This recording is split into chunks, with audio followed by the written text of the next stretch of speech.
Hi there. If you are receiving this video link, it means that you have a 65% or lower in your online social studies course, and I'm concerned about you and your grade in the class.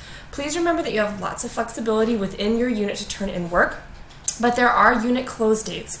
When a unit is closed, you have until the unit end date that is posted on your printable calendar to come and see me in person to turn in late work from that unit.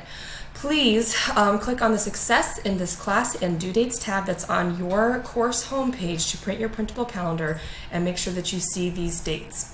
I always post my availability for the following week on Friday and then again for the week on Monday, or you probably got it today, Tuesday, because it's the beginning of our week, and I put that right in your announcements, okay? If you need to turn in late work from a unit that still has an availability, so the end date has not happened yet, please make an appointment with me if you have not already. I have heard from some of you and I appreciate you staying in touch with me, okay?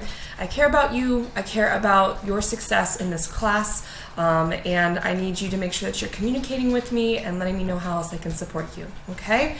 Thank you, have a nice short week, and I will talk to you soon.